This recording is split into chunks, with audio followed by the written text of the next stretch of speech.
5 seconds to go.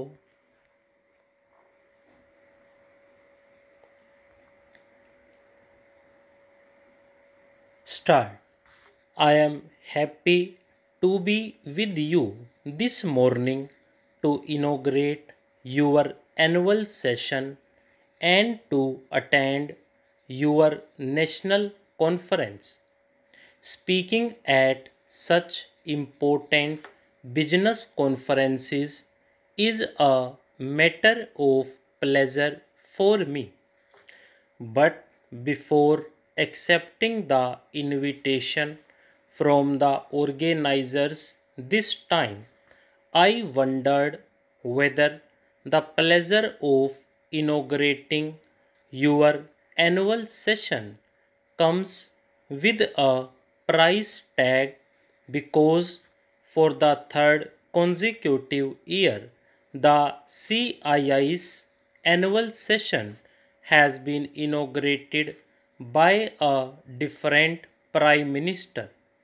Your President has said some good words about me in his welcome remarks. They are no doubt pleasing to my ears, but they also remind me of the enormous expectations people have from me and from my government. In the recently concluded general elections, the people have given a mandate to the BJP and its allies to govern. At the same time, it is a fractured mandate.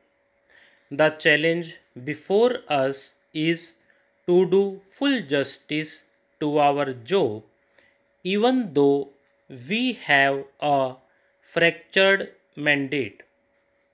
I assure you that, in spite of some teething problems, the people's desire to see a stable, strong, and action oriented government in New Delhi will be fulfilled.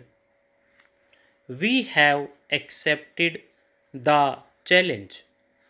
The theme for this conference, bringing growth back economy, education and employment, captures in a nutshell the main thrust of our national agenda for governance, which is the blueprint for our policies. And as such, there is a happy convergence of the government and the Indian industry. Such a participating relationship will enable India to realize her full potential of economic growth and the well being of our people. I have good reason to be emphatic on this point. Today, not only the global standing of a nation, but also its security, integrity, and stability, indeed, its very existence as a nation, is dependent on its economic strength. I therefore firmly believe that the time has come to insulate the nation's economy as much as possible from the turmoil in its democratic polity. It is high time all sections of our society, including those in business, industry, and politics, sank their partisan obsessions and focused their attention on the all important national imperative growth, and still more growth. With the Union Budget due for presentation, it is an opportune time to spell out our philosophy. The national agenda has stated in clear and unambiguous terms that my government shall strive to develop a national consensus on all major issues confronting the nation. The problems facing the Indian economy are too many, too complex, and far too important to be subjected to a partisan approach. We simply cannot afford to play politics with the nation's economy anymore. This indeed will be the real test of patriotism on the economic front. This point demands candid and even self critical elaboration. The first phase of economic liberalization was launched in 1991. Some of the reforms brought about positive changes. Unfortunately, the measures taken to free the economy were not matched by checks and balances, and we have paid a price for those lapses. Also, the liberalization process suffered from inadequate attention to the eradication of unemployment and to many critical issues in the social sector, such as healthcare, education, and housing. Importantly, it failed to give a momentum to infrastructure development, which is now choking growth.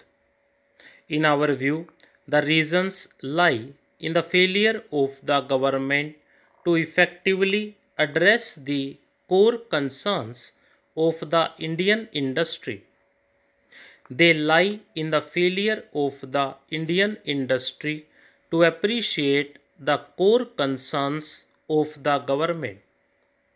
They also lie in the failure of both the government and the industry to convince the common man that he too has a stake, a vital stake in the reforms process. That is why during the election campaign, I repeatedly stressed that India urgently needs to reform the reforms process. To explain what we mean by this, let me first enumerate what I think are the three main complaints of the industry against the government. The three main complaints of the government against the industry, and also the three main complaints of the common man against both the government and the industry. The three chief complaints of the industry against the government are: 1. Industry thinks the government is the root cause of avoidable delays owing to excessive controls. Even after 7 years of reforms, a typical industrialist is forced to spend considerable time in management of the government than in management of his own business. 2. Industry complains that the government takes too much but provides too little, and that too haphazardly. 3. The government is in all those areas of business in which It had no business to be there in the first place. Now let us look at the three chief complaints of the government against the industry. 1. Government feels that the industry does not share its social objectives. 2. The industry wants the government to govern well. Stop.